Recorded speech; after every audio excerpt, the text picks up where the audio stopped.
My Special Forces infantry unit went to the border. The entire night sky was lit up with explosions, deafening explosions, as the Air Force and the artillery bombarded the village. We were going into a small village with the purpose of identifying and demolishing a tunnel that was going into Israel. We were only a few kilometers in. We weren't very deep in. We were trying to secure an area for these engineers to demolish the tunnels.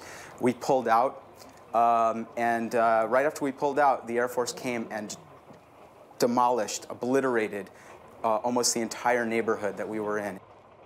So you had your experience, Benzi, in 2014.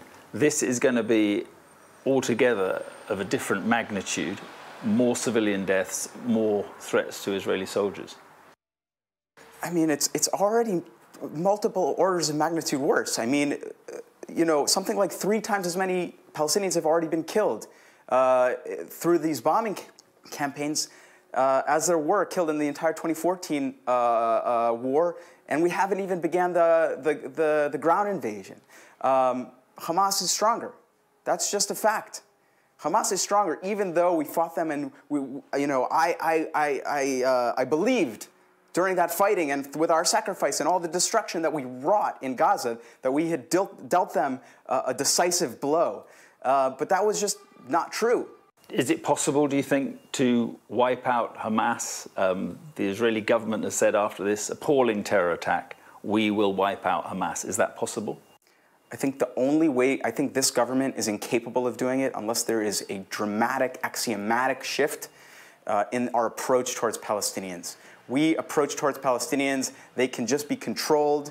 We can just keep them indefinitely under military occupation, deny them rights, deny them freedoms, the same ones that we cherish for ourselves, they don't have. And it's not about security, it's about ideology. We're ideologically committed to controlling the entire land of Israel exclusively for the Jewish people.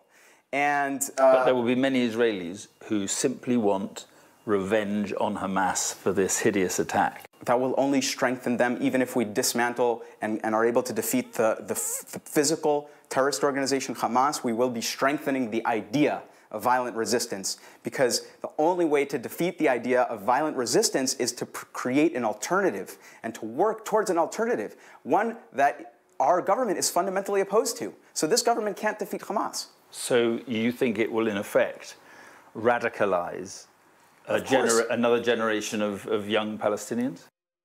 Of course. Of course. We're just killing them, and we don't provide any alternative. We're keeping them under a debilitating siege. They're running out of fuel. They're running out of drinking water. What do you think that, Hamas is a terrorist organization. They've already proven that they can murder babies, and we're saying it's on them to save the lives of the Palestinian infants in the NICU in the hospital. It's up to them. You think they care? They just murdered babies, and we're denying that we're creating this horrific human conditions. What do you think the people in Gaza are going to think about us after what we're doing now? We have to create an alternative. If we want to defeat Hamas, we have to turn the Palestinian public against them. But how do you do that? In the light of the terror attack, how do you do that? What is the process? Where is the process that doesn't include Hamas? Where is the process? Well, we have to stop forcibly expelling Palestinians from their homes in villages in throughout the West Bank. We have to crack down on settler violence, and we have to say out loud that we're committed towards a peaceful, negotiated solution with Palestinians in which they achieve freedom, achieve independence, and achieve the independence and rights that we cherish so dearly for ourselves. What are your fears for the next few days and weeks? I fear for Palestinian civilians who are being relentlessly bombed. I fear for citizens of Israel who are vulnerable to escalations on multiple fronts because of this war. I feel for many friends and loved ones are... Your brothers going in? I hope not. But, obviously, the tragedy is that no matter what we do, we won't be able to defeat the idea of that Hamas represents, the ideology that it represents of armed resistance, unless we try to create an alternative. And I really believe that this government is incapable of doing that. Benzi, thank you very much indeed. Sure thing.